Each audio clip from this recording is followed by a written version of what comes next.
Graça e paz da parte do nosso Senhor e Salvador Jesus Cristo. Seja muito bem-vindo a este canal.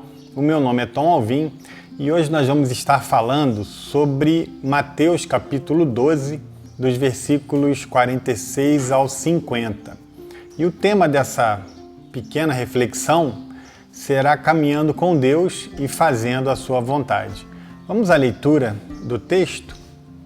Diz assim a palavra do Senhor. Mateus capítulo 12, dos versículos 46 até os 50. Falava ainda Jesus ao povo, e eis que sua mãe e seus irmãos estavam do lado de fora, procurando falar-lhe. E alguém lhe disse: tua mãe e teus irmãos estão lá fora e querem falar-te. Porém ele respondeu ao que lhe trouxera o aviso: quem é a minha mãe e quem são os meus irmãos? E estendendo a mão para os discípulos disse: eis minha mãe e meus irmãos. Hoje nós vamos estar falando sobre relacionamentos. E a caminhada que nós fazemos na vida, ela não existe sem relacionamentos. Aí a pergunta que eu faço é a seguinte: existe relacionamento mais profundo que o familiar? Existem muitos relacionamentos na nossa vida, mas a questão que eu quero trazer aqui é sobre o relacionamento familiar, porque foi sobre isso que Jesus estava falando aqui nesse texto, em Mateus do capítulo 12, dos versículos 46 até os 50. Eu acredito que não, porque esses vínculos produzidos na primeira infância, eles dificilmente serão suplantados por outros. Eles nos marcam profundamente, tanto para o bem quanto para o mal. Então nós podemos ser marcados profundamente e seremos marcados profundamente por esse tipo de relacionamento.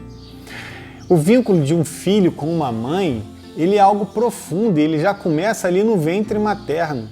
É um vínculo que nós pais, nós não teremos esse vínculo desde o início ali da fecundação, da gestação, aquele feto que se encontra no útero de uma mãe, absorvendo todos os nutrientes que ali lhe é disponibilizado, absorvendo todas as emoções pelas quais a mãe, durante essa gravidez, ela passa para o seu filho, e absorvendo também a alimentação, que essa mãe faz mesmo de uma forma involuntária. Ela se alimenta e acaba alimentando o seu filho. Isso aí já é um vínculo, já é um começo de uma caminhada. E esse relacionamento ele é muito profundo, ele já vai gerando na criança, naquele feto, uma característica, uma marca que ficará para todo sempre. Porque esses vínculos familiares, eles já se iniciam ali. E aí depois nós teremos outros relacionamentos dentro da família, que nós podemos pensar de um vínculo de um filho, homem, com o seu pai. Depois de um tempo, essa criança ela vai desmamar e ela vai sair um pouco ali da barra da saia da mãe e ela vai começar a buscar, o seu filho começará a buscar o pai. E aí esse relacionamento de pai, esse relacionamento de homens, ele vai criando também nesse filho, nesse menino, já uma marca muito profunda. E ainda existe o relacionamento de mãe e filha, que também já se inicia lá no ventre materno e depois ele vai sendo construído ao longo da vida dessa criança até chegar na adolescência, na juventude, talhando nessa menina a feminilidade, marcando essa moça para sempre. E é por isso que quando Jesus fala de sua família, ele diz que são aqueles que fazem a vontade de Deus, aqueles que estão sendo forjados por Ele, nesse relacionamento que essas pessoas estão tendo com Ele. Então isso nos mostra a importância de relacionamentos, a importância que temos que esses relacionamentos produzem em nós.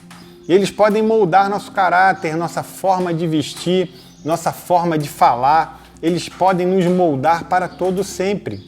O relacionamento com o cônjuge, que ainda é um relacionamento familiar. Quem nunca reparou em casais que são muito parecidos? Você até pensa que são irmãos, de tanto que eles são parecidos, o jeito de andar, o jeito de falar, o jeito de agir é muito parecido.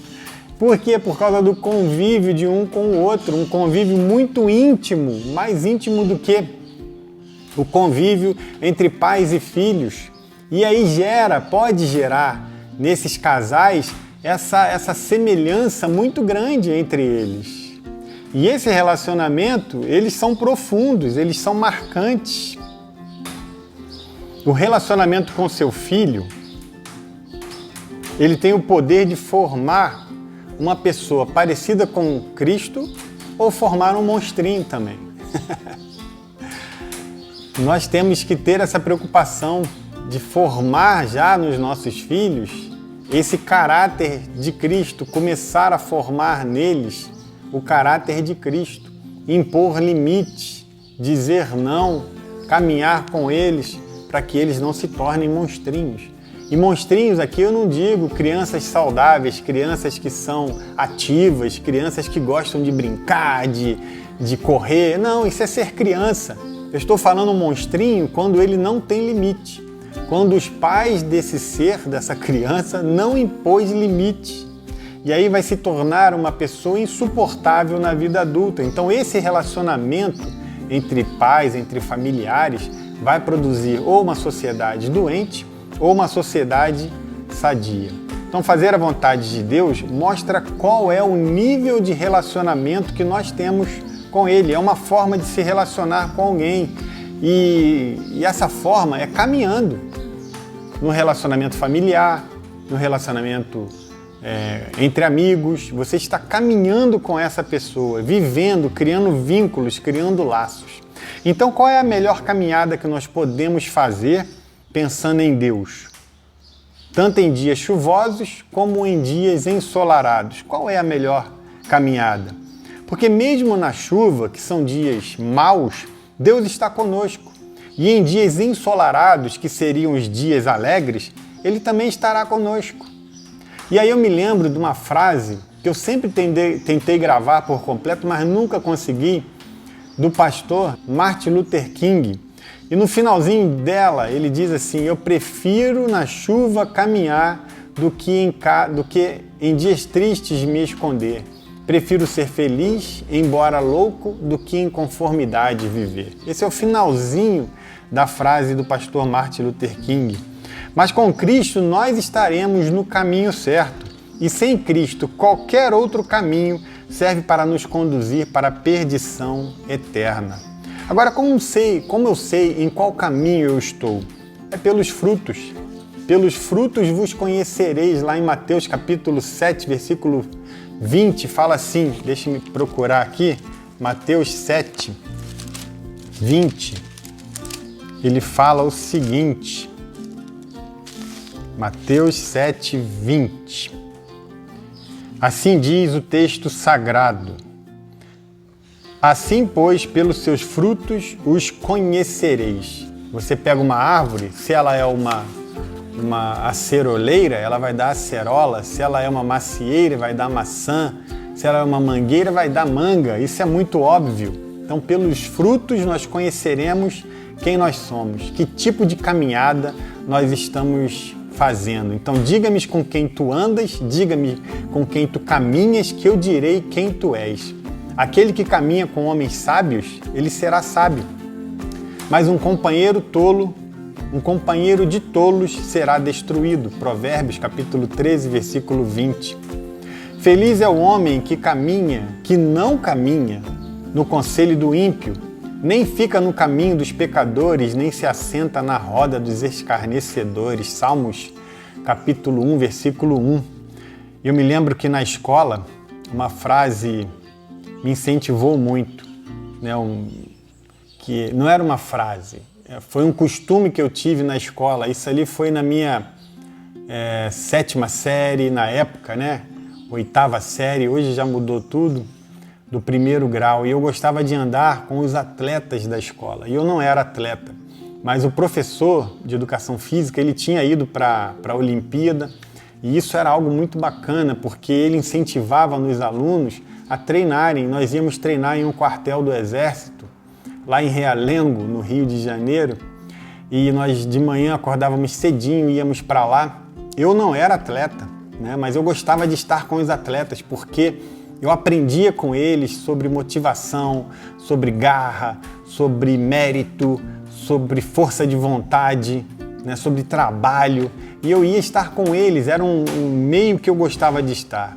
Já quando eu fiz o pré-vestibular, eu gostava de estar com os estudiosos, e o que mais tinha ali era estudioso, porque ninguém estava ali, a não ser um aluno que não estava, né, querendo passar em alguma prova, seja fosse ela qual fosse. Só um aluno não queria, ele queria ser desenhista.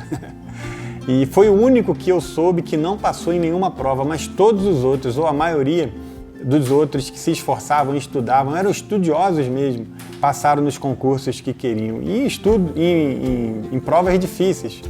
Além do pré-vestibular, tinha o pré-militar também, que era a prova para a escola de sargento, né, da Força Aérea, que é a escola de especialista da aeronáutica. Tinha aqueles que queriam fazer colégio naval, escola naval, e todos eles, pelo que eu soube, passaram nesses concursos bem difíceis na época. Então eu gostava de estar com os estudiosos. E na igreja, eu gostava de estar com os garotos, que eu achava uns garotos estranhos. Mas por que estranhos? Porque eu ainda não era crente. E no meio que eu vivia na rua, lá no bairro de Realengo, no Rio de Janeiro, eu falava palavrão, eu aprontava muitas coisas erradas, eu brigava com outros garotos, né, e existiam gangues ali, não eram gangues de bandidos nem nada, mas eram grupos de vários garotos de um bairro que brigavam com grupos de garotos de outro bairro.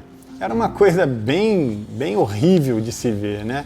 E eram brigas feias. Mas quando eu comecei a andar com esses outros garotos que eu achava estranhos, a minha vida começou a mudar, né? E por que eles eram estranhos, ao meu ver? Porque eles não falavam palavrão, eles não se alegravam com a desgraça do outro, eles não pregavam peças de mau gosto em outras pessoas, eles faziam boas ações, o que dentro da igreja onde eles congregavam, e eu também comecei a congregar, se chamava serviço real.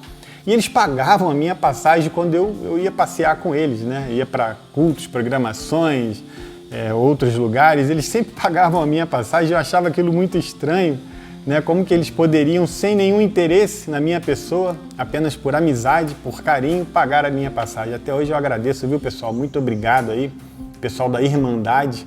Vai lembrar do que eu estou falando, né? Aqueles que ainda estão conosco vão lembrar disso aí, desses momentos que nós passamos que foram muito bons, né? E eles eram muito estranhos, eles gostavam de estudar, garotos que gostavam de estudar, porque no meio onde eu estava, os garotos só queriam soltar pipa, jogar bola, rodar peão, jogar bola de gude. Isso não era ruim, tinha o seu tempo, tinha o seu momento. Mas esses garotos estranhos gostavam de estudar, faziam tudo isso, mas além disso estudavam. Então eles queriam andar para frente. Esses garotos eram o que nós chamamos na Igreja Batista de embaixadores do rei. Então eu gostava de andar, apesar de muitas das vezes estar errado, mas eu gostava de andar com pessoas que iriam me levar a um outro nível. E esses garotos, nesse momento, ainda não tinham essa visão, né? Mas eu comecei a ter aqui. E aí depois, como eu falei, na escola, no pré-vestibular, eu só buscava os melhores naquela área para poder estar junto com eles. Aqui eu não estou falando de mérito, se eram boas pessoas, mas eu estou falando de pessoas que tinham objetivos. E muitas delas, a grande maioria dessas pessoas tinham um coração bom, eram pessoas boas. Então, caminhar com Deus, ele é um processo. E ele vem através de ouvir, depois de seguir e depois de chegar a um local. Então, primeiro, nós ouvimos sobre ele, sobre Deus, sobre Jesus, que é com quem nós vamos caminhar. Ou o conhecemos pela forma como ele se revela a nós, que é através da Escritura Sagrada, que é através da Bíblia, né? Isso pode se dar de várias maneiras, dentre elas o ouvir a palavra de Deus, assim como está em Romanos, capítulo 10, versículo 17, Eu vou tentar colocar aqui Romanos, capítulo 10, versículo 17, que fala sobre esse ouvir, e é ouvir a palavra de Deus, né, que é daqui que nasce a fé em Cristo. E aí eu me lembro de uma história de um homem que alguém foi oferecer para ele um folheto evangelístico, desses folhetos que você tem um versículo escrito, conta-se uma história e fala-se do evangelho, da salvação de Cristo. E esse homem na hora ele foi muito rude, ele pegou o folheto, rasgou e jogou para o alto e continuou caminhando. Só que um pedaço desse folheto, eu não sei o tamanho desse folheto, conta-se essa história, caiu na barra da calça dele naquela época em que a bainha, né, ainda se fazia dobrando a barra da calça. E caiu ali um folheto, caiu um folheto ali, um pedaço do folheto. E quando ele chegou em casa, ele pegou e ali falava do amor de Deus pela vida dele. E de alguma forma esse homem veio a conhecer a Cristo por causa desse pedaço, desse folheto. Existem também aqueles que quando vão a um hotel, a algum local, alguma clínica, encontram ali aqueles novos testamentos pequenos, azuis, dos Gideões, né, Gideões. E ali é o Novo Testamento completo. Muitas pessoas já se converteram através da leitura desses novos testamentos que encontram nesses locais aonde eu falei. Então, com Jesus, nós ouvimos acerca dele de várias formas, como ele se revela para nós. Depois nós os seguimos, e nós seguimos a Cristo sempre andando para frente. E não existe crente caranguejo, né? Não existe aquele que já está caminhando com Deus que caminhe para o lado. Nós sempre caminharemos para frente. Não existe crente retrô, aquele que só vive andando para trás ou pensando no passado. E você quer ficar deprimido, você quer entrar em depressão, começa a pensar no passado. É isso que você vai angariar para a sua vida. O passado passou e existem momentos que nós podemos relembrar do passado, podemos pensar no passado, mas ele ficou para trás, nós devemos seguir para frente. E existe aquele crente ou aquela pessoa que crê em Deus, que é o crente poste, que fica parado o tempo todo. Ele está parado, estagnado, não vai para frente, não se movimenta, e quando nós não nos movimentamos, nós morremos. Essa é a grande verdade. E quando nós chegamos ao nosso destino, assim como está em João capítulo 4, versículo 2, que fala: na casa de meu pai há muitas moradas, se assim não fora, eu vou-lo teria dito. Então Deus foi nos preparar, Jesus, né, foi nos preparar um lugar, ou seja, o destino do crente, o destino daquele que crê em Deus e que faz a vontade do Pai. Esse destino é certo, é um destino prometido por Cristo e preparado por Ele para o seu povo e para a sua família, que são aqueles que, como ele disse no começo, aqui no versículo que nós lemos de Mateus, aqueles que fazem a vontade do Pai. Esses são os seus familiares. Então aproveitemos a viagem. Dizem que o melhor da viagem é o momento em que você está preparando ela e depois quando chega lá também. Não é somente o destino. O gostoso da viagem é quando você está planejando a viagem, você vai para algum lugar e você começa a pesquisar sobre aquele lugar, ouvir pessoas falando sobre esse lugar, procurar dicas de como aproveitar ao máximo esse lugar, de como economizar nessa viagem. Isso aí você já está aproveitando. Então, com Deus, o momento da caminhada, onde nós não chegamos lá ainda, onde Cristo foi nos preparar lugar, é um momento para que nós possamos celebrar a vida, que nós possamos aproveitar os pequenos momentos da nossa família quando estiver conosco, quando estivermos vendo um filme com eles, almoçando com eles, jantando, tomando café, na hora do culto doméstico, na hora que nós vamos para a igreja e celebramos com os nossos irmãos em Cristo a mesma fé que temos. Isso é muito bom. Agora, existem também vários tipos de caminhada. E assim como diz ali em Lucas capítulo 24, versículos 13 ao 35, eu não vou ler, mas você pode ler aí na sua Bíblia, ou procurar na Bíblia online que existe na internet, falando sobre os discípulos de Emaús. Eram homens que haviam estado com Cristo, mas depois que ele foi crucificado, depois que ele morreu e ressuscitou, eles não ficaram para ver Jesus ressurreto. Eles voltaram para sua cidade de origem e nesse caminho de volta, quem eles encontram? O próprio Cristo. E Cristo começa a conversar com eles e eles não reconhecem a Cristo. Por que eles não reconhecem? Porque eles viviam um cristianismo sem graça e sem sabor. A cosmovisão deles estava errada, eles não estavam enxergando o que estava acontecendo ao redor da forma correta, eles queriam resultados rápidos. E hoje nós temos crentes assim. Eu sei que muitos não vão ouvir essa pregação porque ela já está longa, 21 minutos. Muitos querem ouvir trechos pequenos, querem resultados rápidos e aquilo que transforme logo a vida deles. Muitos não querem o processo, a caminhada, e aí eles têm um cristianismo sem graça e sem sabor e não entendem realmente o que está acontecendo ao seu redor. Deus nunca se afasta de nós é que nos afastamos dele, nós é que não enxergamos o que ele está fazendo ao nosso lado. E um outro tipo de caminhada é a caminhada da sunamita, da mulher sunamita, que está lá em 2 Reis, capítulo 4, versículos 25 e 26, quando lhe é perguntado se estava tudo bem, e ela diz: está tudo bem. Mesmo não estando, ela não estava fugindo da realidade. Ela só estava interpretando a realidade da forma correta, ela sabia em quem ela cria. Então, nessa caminhada em que nós sabemos em quem cremos, nós podemos dizer: está tudo bem. Concluindo, então, essa mensagem, nós podemos, então, entender que o caminhar com Deus é ser restaurado. O homem quebrado, moído, desfigurado pelo pecado, ele é restaurado por Deus. Enquanto caminhamos com Ele, através dele, pois Jesus é o caminho. Jesus não é um caminho, Jesus é o caminho, e sendo o caminho, é por onde nós somos transformados. Fora dele não se anda. Fica-se estagnado até que se encontra a morte, e a morte eterna. O caminhar com Deus não nos promete conforto, mas nos promete reconciliação. Reconciliação com Deus. Então, o meu convite hoje para você é que possamos caminhar com Cristo, com Deus, até que cheguemos ao nosso destino final. E o tipo de caminhada que iremos traçar é a opção de cada um de nós. Então, eu espero sinceramente que a caminhada seja de passos firmes e decididos, que então nos levarão para a vida eterna com Deus. Espero que essa mensagem tenha chegado ao seu coração e que ela possa produzir ou promover mudanças, em nome de Jesus. Um abraço a todos e até a próxima, se Deus quiser.